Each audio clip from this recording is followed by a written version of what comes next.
Good afternoon, good morning, good evening, wherever you are. Good day, and welcome back to number 17. When you see me looking up there, this is the boardroom. The big whiteboard that's been on the vortex for many years now. And this godcast, as with so many things that I do, it used to be almost everything I did. I would design it first in imagination when I was out walking or kind of thinking about stuff, or in contemplation, or making sense of stuff on the own journey, whatever front, and then a lot of times I come back and I would either kind of mind map it, which is how I kind of used to learn the kind of the stuff that I was you're studying, or you have other exams you have to pass, like the Wim Hof method, for example, the science. When I first learned about the science, it was just so daunting, the words and the terms. So to find ways, and years previous I'd learned this technique, mind mapping, and I use that for everything, so I come in and I put it on the board. So coming in today, again, it's fascinating week to week, after the tour and all the goodness that came from the tour, which was absolutely just incredible. And then when we got to the other side of it, I don't think I've ever been as tired in my life in terms of mental tiredness. Just absolutely exhausted. I was really I was done in. Physically I was okay. I had a couple of days where I was kind of lying a wee bit low.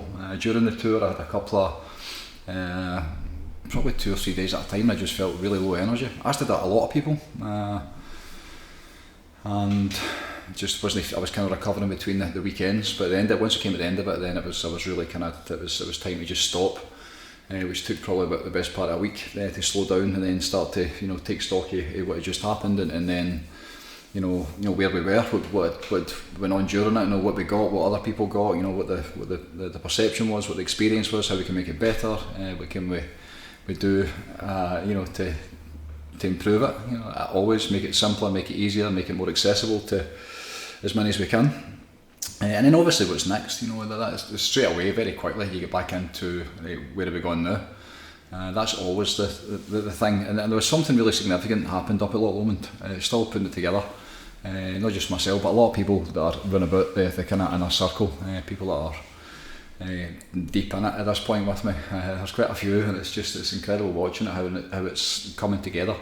And then as a result of that, I suppose it's the support that I've had over the last couple of weeks, and people wanting to be part of it, add to it and take it, because number one, because what it's done for them, but also they can see the benefits and but they make in their own lives. And then obviously you want to pass on to people that are struggling. That's what human beings, that's what it should be like. When you see somebody else that's not doing that great, and you've got something that could possibly help them. I remember right at the start of probably the real, when I got really into the cold exposure, 2017, and the breathwork, I couldn't believe the impact that it had made on my life. After 17, 18 years of just like me working on stuff, so whatever was out there, I was all over it, so to find this that had such a huge impact, it was almost like the final piece in the puzzle for me, purely because it gave you the ability to switch off the nervous system and understand from I suppose the biological side of things, what was happening within my brain, what was happening within my body, how the stress response was taking place, the benefits I was feeling from it. It was an incredible time, and when you're feeling that good, and it's really helping the stuff that I've always dealt with, the chronic stress and the inflammation and the pain, which has been like a life sentence since kind of 13, 14. I've been in chronic pain. Even the last few days, ice pack. There's never an ice pack far away from me. I'm so blessed. I've got an ice machine and the ability to get into the cold every day. I actually got offered pain pills last week if I've been to the vortex, the pharmacist, and I haven't taken pain pills, I don't think, since 1996, since I sat in front of the doctors. I don't do it. Maybe I took Cocodamol back in the day, like toothache, before I really woke up and realised how bad they were. But the way that obviously using the cold and what it does for the pain and inflammation, when I discovered that part of it, the breath work, the cold exposure through Wim Hof, through the Wim Hof method, obviously you want to pass it on. It's part of it. It should be, as a human being, you get it for yourself. For me, it's to pass it on and try and help people. And that's what I'm seeing just now, is the amount of people that are getting about it, the inner circle, ones that are coming up with skill sets that are going to enable us and help us on our mission to get it out to the world. So loads of exciting stuff going on. It's been a kind of A down week for me, I've said down tools, but as a thought of that, I've actually had to pick up the tools. I've been working, I've been grafting this is my 4th day. Never did much today, but I had 3 days of grafting for my wife, God bless her. I had business, so I've been on the tools and away for the work most of the week, which has been great. It was so intense for since January really. There's not really been, I don't have been a day off since January this year, which has been great, and we've achieved so much, and we're still, it's absolutely still in its infancy. But when you go as hard as it's been, it's probably the last couple of months leading up to the tour, the month leading up to the tour itself. I'm just so grateful we didn't do the different dates every weekend, but some on a Friday, some on a Saturday. That would have killed us, I think. That would have been too much. Maybe next time we've built a wee bit of muscle and we know what we're doing now. But we definitely dodged a bullet there by not committing to that. That was great. And then we came back from it, then it's, time to get away from it, absolutely. Always, it's you need to. There's a time to be on it, a time to be off it, and when you're on it, when I'm on this stuff, it's the biggest challenge for me, Jim, as a human being, is keeping up with it. It can be intense, you don't really get a break for a lot of the time, which is fine. But it's you need to be careful because it can, as one of my teachers says to me, it can run away with you. It's spirit will have you working. If you're up for it and you're here to play and you want to help. Which so many are just now, but when you tune in at a certain level, you can feel when the opportunities based on your intentions, how they come through. So it's so there's absolutely a time to be on it, and it's been fantastic, and I'm never ever truly off it. But I think it's nice just to get away from it a wee bit and know that it's still there, and there's still stuff going on in the background. Obviously, the dust is settled. I think it gave people a break as well. For me, and the stuff, it sounds like preaching something, which I don't want it to be.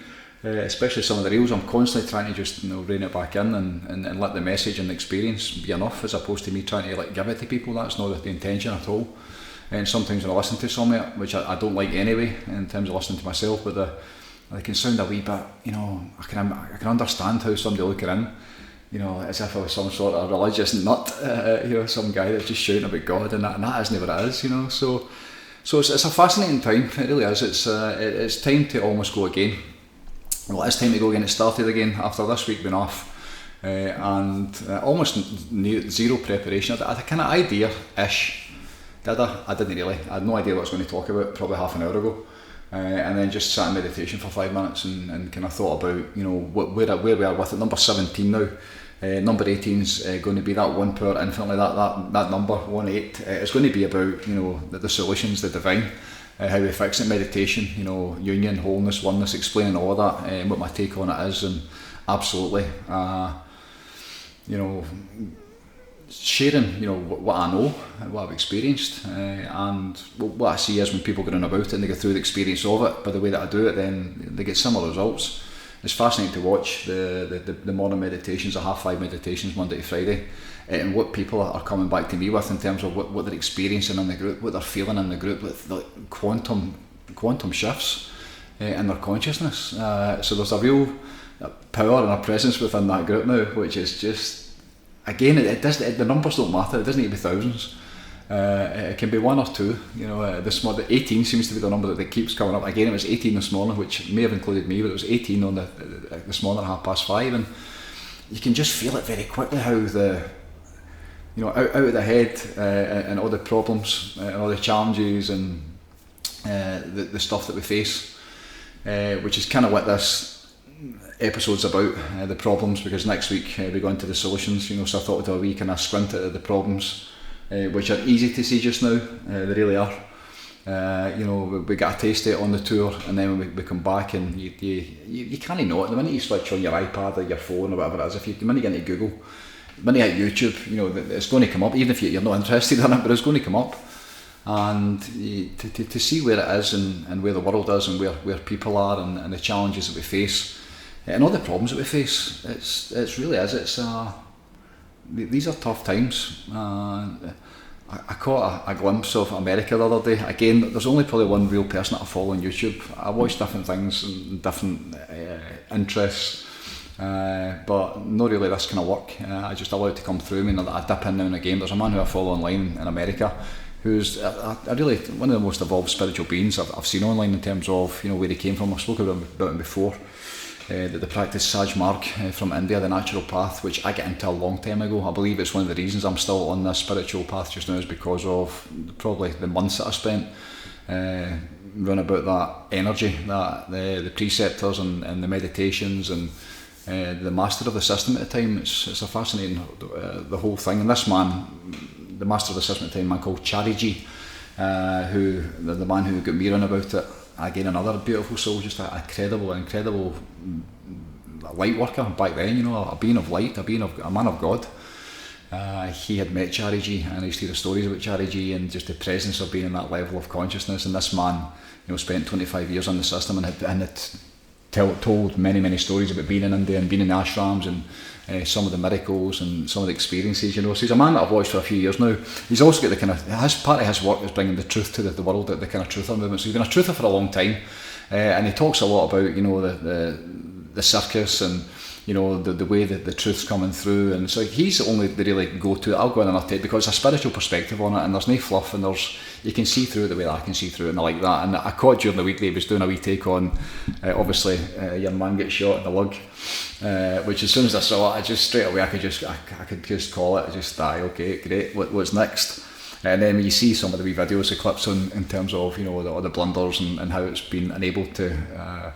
Been allowed to happen, and then you hear all the stuff that's going to go with that, and you look at it, and the thing that he was talking about was basically Dana White, Hulk Hogan, Kid Rock, and Donald Trump. You know, this big rally, and I just got a glimpse of it. I watched it, and I was like literally watching the circus. It was like watching WWE, watching this guy Hulk Hogan, the wrestler, the WWE wrestler, and talking about, you know, basically petitioning for, you know, Trump to be the man, to be the president, and then watching a couple of the, you know, the other speakers, again thanks to him. I'd never watch anything he sifts right through it and presents it to us, but you know, really kind of claiming that this is an act of God and that Trump's the chosen one, and that's the kind of angle they're coming at, you know. And you think back to a couple of months ago, it was Russell Brand, Finding Religion.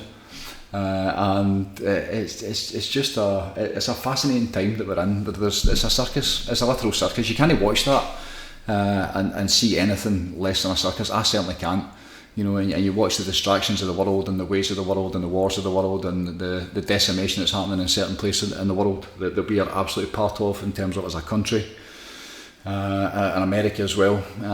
This is a time of massive change, I do believe. The problems that we face on every level, you know, something needs to go, something needs to happen, because too many are suffering, you know. And I felt for a long time now that we are going to be the ones, you know, that are able to, you know, navigate our way through this, which is absolutely, it's a nightmare. It really is. It's not good, and I really feel for the young ones coming up, especially the young ones, the children of light, as I call them. You know, the ones like probably no teenagers, like the young ones, the 20-somethings.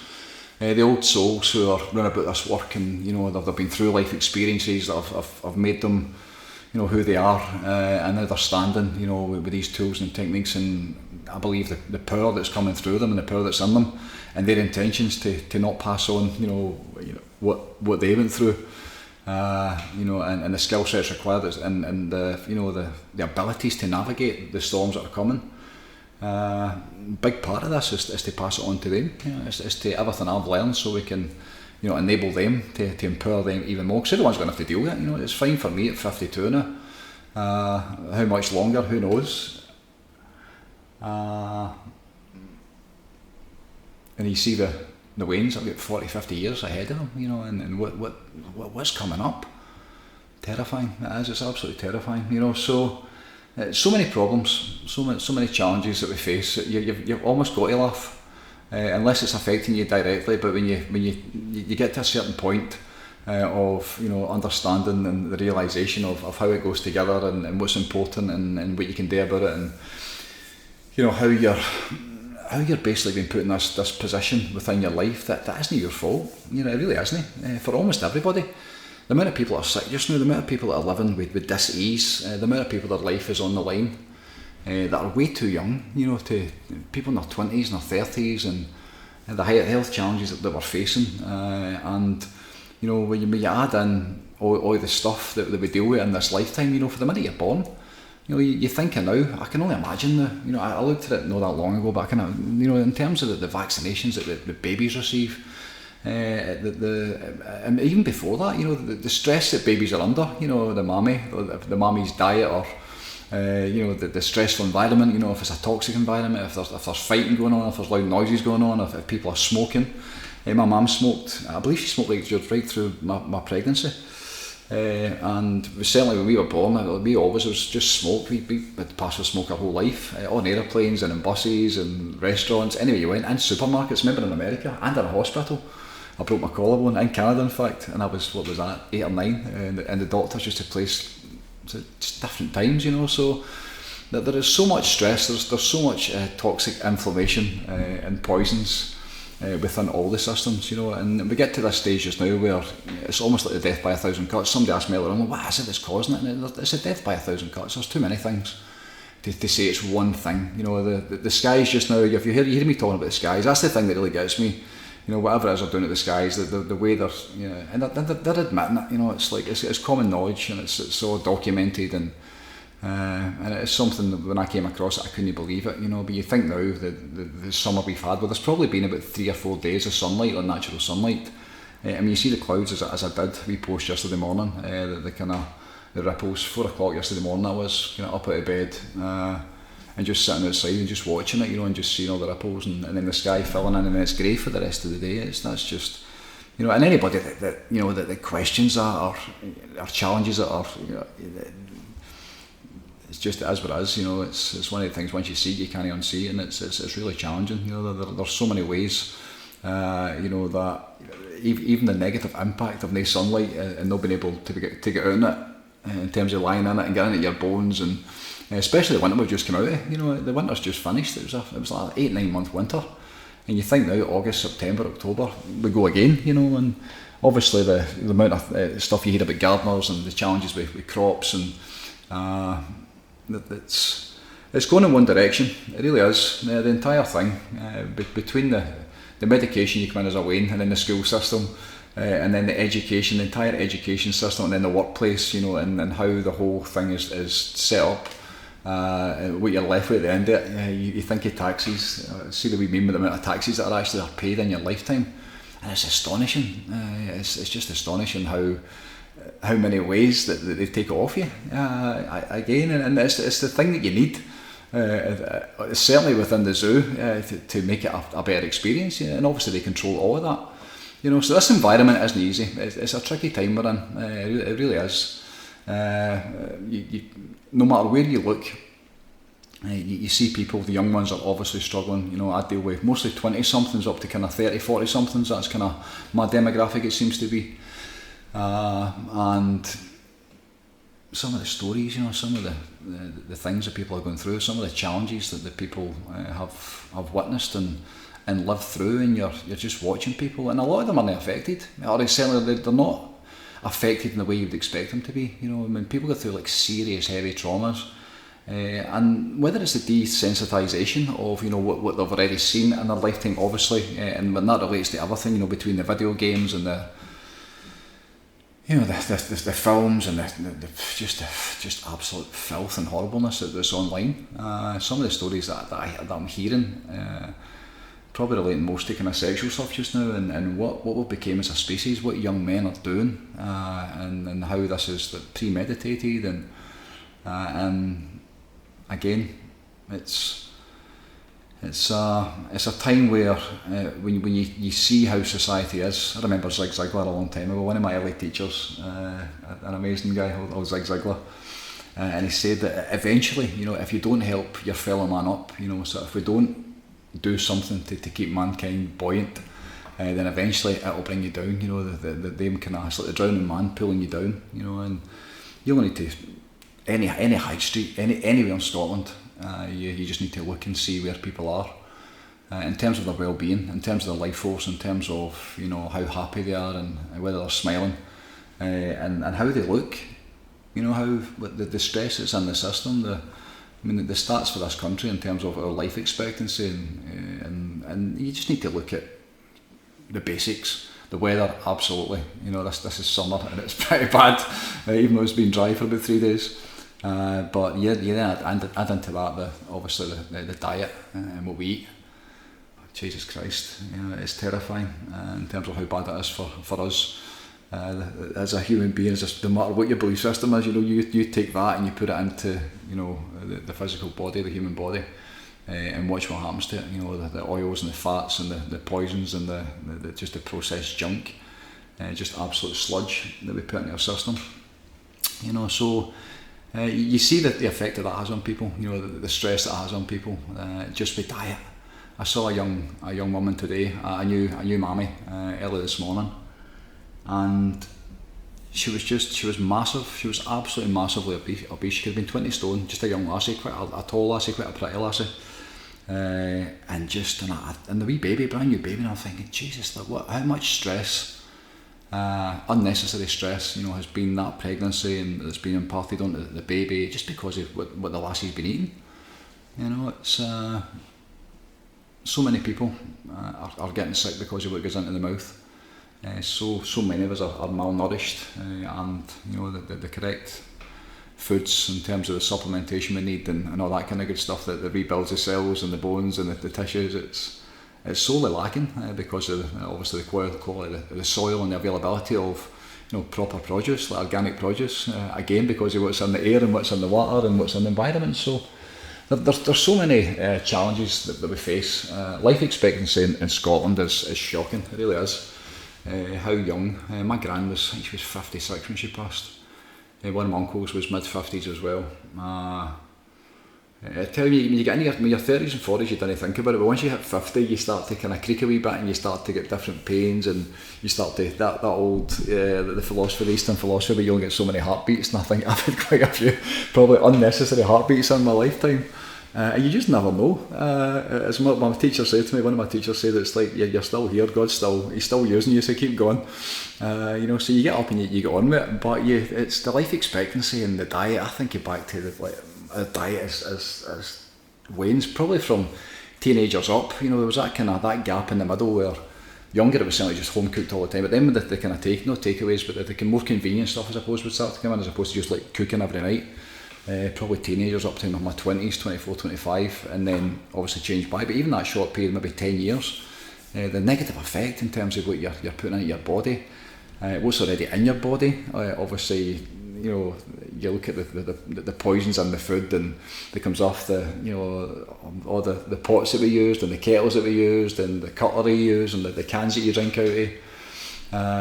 What's in the water, in terms of metals in the water, what's in your into the teeth as well. I discovered that the problem with mercury and the vapour from mercury and fillings and the damage that does to the human body, and it's like there's so many bits, there's so many problems we face, so many challenges that trip us up and make us sick and take us away from the way it's meant to be. That's the problem with it, and we need to change it, and it maybe will change for us.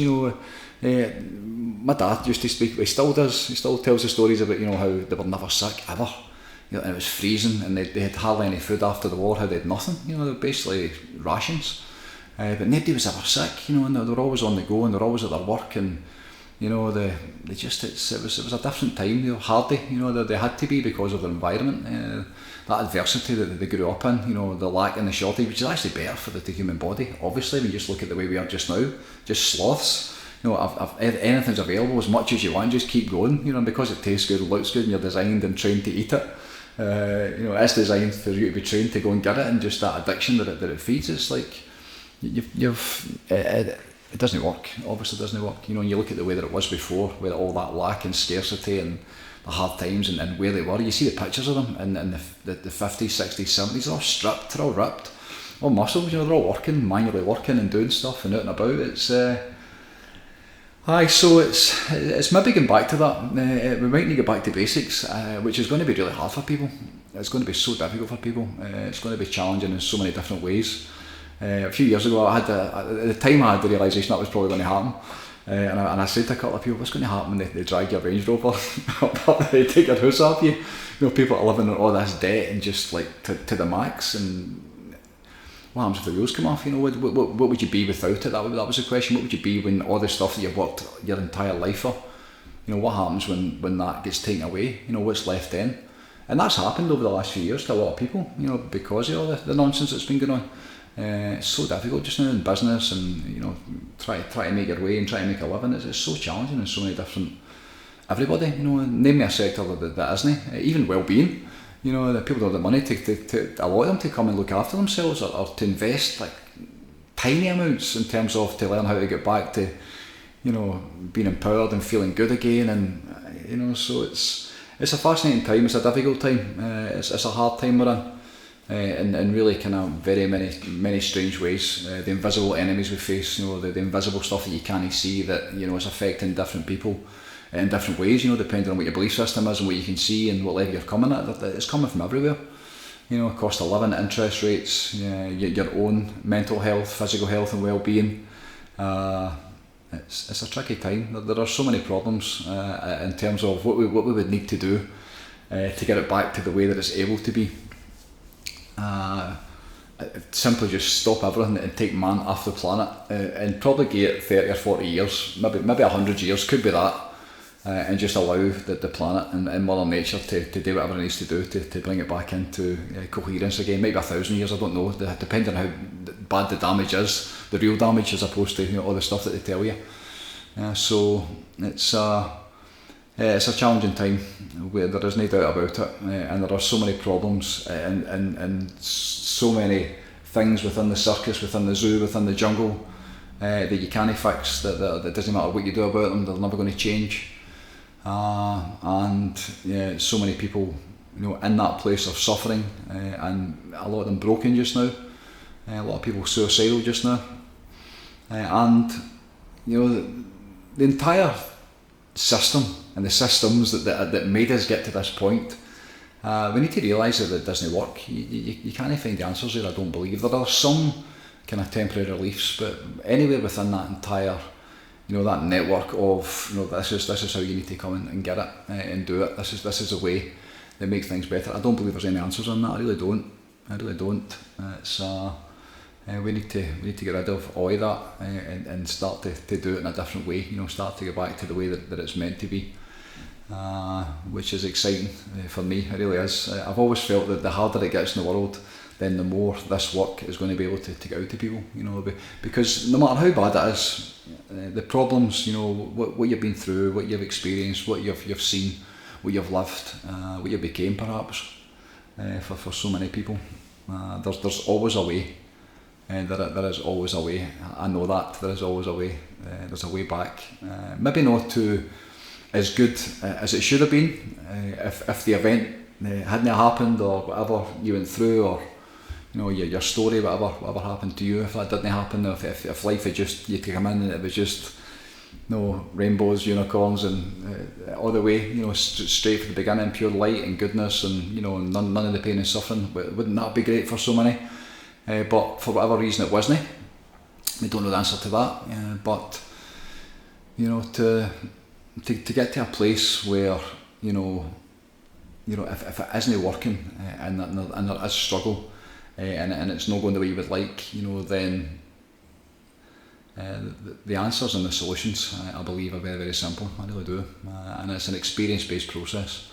That's the way that things get better very quickly, and it doesn't matter what it is. That's the other thing. It does not matter what you're coming in with, whether it's mental health, you know, physical well-being, disease, the traumas, the addictions, whatever it is. There's so many labels, so many kind of things that are wrong just now, and know that much that actually makes them better.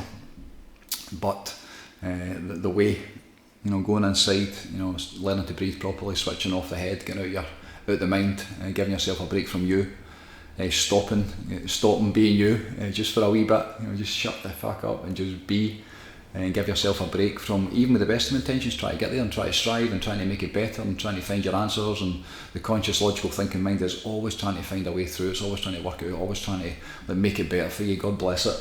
But that's tiring if you don't know how to control it and you don't know how to enable it, to say, right, just take a wee break, just stop for just now, you know, guys, like, let's just chill, let's as I have the last few days, I've been kind of like stepping away from it, just so that again when you come back, you know, it becomes fresh again. So it's something that I believe everybody should at least have the option to say, aye, it's for me, it isn't, and you need to experience it to basically have that choice. The meditation process that I'm taking people through, the experience of the reconnection back into the self, which I believe is divine. I believe we carry the divinity inside of us. I really know that. That's one of the things that I know. I've experienced it all of these years, still to this day. It started at 3 o'clock this morning. We're online at 5:30. I was awake at 3, and I had 2 hours of meditation where it was just in bliss. It was absolutely beautiful, and just really inspired. Really feeling just to be in the presence of whatever that is, whatever you call it, that field of consciousness, God, the divine mind, the Tao, the great way. It doesn't matter, whatever you call it. That feeling, that presence. Especially during the night, especially when it's early, 3-4 o'clock in the morning, and it was just silence. There was no music, it was nothing. It was just me sitting in silence and just taking with it. Just absolutely no blown away by it, but just it's what you become. By being in it. Really powerful stuff. And that reconnection and that experience is available to anybody. It's very difficult if your mind's overactive. Very difficult if you're living in chronic stress, or you've got so much trauma, or you've been so separated, for whatever reason, that it's maybe a wee bit more challenging. But again, intention and persistence and just an open heart and mind, and it can happen in one session, in one moment. It can happen. When you get out the head and switch off, and then you reconnect back in with intention through the language and the guidance back into the self, the authentic self, the true self, the bit that can never die. Then the problems from the lower self, the ego. I'm hearing a lot about the ego just now. A lot of people challenging about the ego, and how I can see them verbalising that they've transcended the ego, and just because they've got a wee bit of basic awareness, because they see things from a different perspective, they become a wee bit of truther, then they think they've transcended the ego, which is hilarious, absolutely hilarious when you understand the ego and what that's capable of. For me just now, there's 2 bits to it, which is where this work kind of goes for a lot of people. You start to kind of separate yourself from all the kind of nonsense and the rubbish and the kind of low vibrational stuff, and there's many steps to that. And in the past, and certainly just now, being aware of the ego and the 2 choices, it's either for God or for the self. That's at the ultimate level of service. When you're teaching spiritual work, you're either working for God or you're in it for you. That's it. And that's the ego. So to hand everything over to the divine and basically like give up your life, that's the great saints. That's the spiritual masters. That was Jesus Christ. That was these beings that basically hand everything over. St. Francis. So many of them, and others. Obviously, there's different levels to that. Wayne Dyer, I can remember him talking about his human, no shortcomings, but just a human experience. And one of the stories he told was that he was always aware of the amount of children he had. So we travelled, I think it was 8 or 9 of them, whatever number he had, 7, 8, 9 Waynes. He says he was always aware how the great saints never had any children, or they weren't married. So they had this time just to you can only do so many things. And the more you put into it, and the more devotional you become, it's, as I have done in the past. I am not anywhere there just now, especially the last few years. I'm teaching it now, so I'm very much the human being who can get there in a moment with meditation, and it can come through me. And when I speak it definitely comes through me. I can feel the inspiration coming through me, again because of intention and learning the language and knowing how it goes together, as well as the experience we're providing, and the confidence comes with that, absolutely. But the reconnection and the direct experience is about to change everything, and that's where the meditations, that's what it's all about, because once we go inside, and it just needs to happen once, then the whole world changes, and it's a quantum shift that's required. That's how we fix this planet. It's a quantum shift in consciousness. We need to go from the zoo, the takeaways and the fast foods and the newspapers and the Love Islands and the fucking the drama and the noise and the politics and the religion and the football teams and the armies and the wars, and we need to go beyond all of that and stop all of that, and basically take it to back to the way it's meant to be, and the only way you can do that is through a massive shift in consciousness. So that's the plan. That's absolutely the plan. The solution is reconnection, enlightenment. Enlightenment meaning the direct experience and the realisation of all that you are. That's what enlightenment means, and it's in everybody. So why not? If you are drawn towards it, if you are called, meditation. I'm going to talk about the next one. I'm going to be a lot about meditation, reunion, you know, tapping into it and how I do it and why I do it and the things that I get from it. And then what I'm seeing about me, people getting by entrainment, you know, getting drawn towards it as well. So powerful and different for everybody. But you know, when you get on about it, certainly the way that it gets me through the day and enables me to make sense of this life experience, then doing it any other way would just be madness. It would be absolute insanity. You know, so many problems, so many challenges, and at the same time, you know, there are absolutely solutions to everything. There are solutions to every single bit of it, you know, and that's the exciting part. And the problem and the solution are two different places, you know, so we need to focus on the solutions. We need to stop. There's enough, you know, whatever that's going on in the world just now, there's enough. So we need to stop putting our time and our focus into it and getting about the answers. What's the solutions? How do we fix it? And that's the way. That's the natural way, the natural path. That's the divine path that we're meant to be on. And I like with Mother Nature and all that's good, you know, being human beings, you know, the goodness that's in human beings. Just being yourself, you know, being ourselves. And to do that, you need to take away the stress and the worry and the fear and the dis-ease, you know, because if not, then you're in that constant state of, you know, survival and fighting and trying to, like, you know, it's a drowning man. If you're constantly like trying to just make it through yourself, you've nothing else to give anybody else. You certainly can't, like, you know, come from that position and then what, you know, then you go and, you know, like, how can I help you? It doesn't work like that, you know. So that's why we need to get it for ourselves first and foremost. It's a selfish process, unconditional selfishness. I love, you know, tending to the self. The true self, getting it for yourself, you know, so you can be yourself and speak your truth as yourself and get every single thing that you came to get. That's the plan, and it should happen very quickly, all through the direct experience. So, onwards and upwards, forget about the problems. That was just a wee kind of snapshot of the challenges we face in the world. We need to look at it to see where it is, don't we? We need to kind of identify so we know how to fix it. God bless the contrast. And this reset that's going on, it's divine, of course it is. It's going back to the way it's meant to be. And we get to usher it in, you know. So here's to the solutions. Looking forward to seeing you again next week. I will have more time, hopefully getting back into the swing it again once my joinership duties start to kind of wane a wee bit. So gratitude, every single one of you, especially grateful for the team that's running about me just now, the people that are helping. You know who you are. There's more and more, it seems, coming all the time. Some great opportunities, some great possibilities in the pipeline we're working on. The intentions to take it to the world, the intentions to heal the world with these tools and techniques by giving people the experience of the stuff that's been about forever. And it's just a different way of, you know, maybe getting on about it. A common sense, simple way of learning to breathe and get out of your head and then reconnecting back into your heart and remember how you're meant to feel.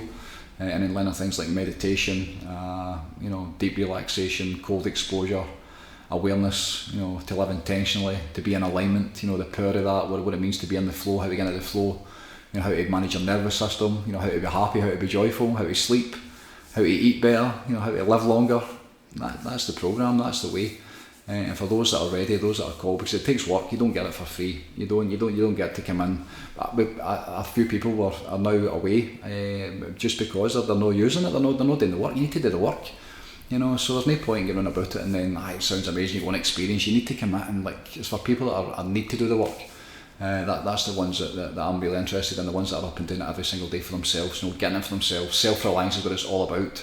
Nobody's going to do it for you, you know, and it takes work, and it's a vast system. It's an entire, I believe, a lifetime of work, you know, just to get it for yourself, to master yourself, and then once you get it for yourself, then we get to pass it on, you know. So onwards and upwards, for the greatest good always, gratitude all again. Looking forward to seeing you again next week. Peace out, love and light, and bye for now.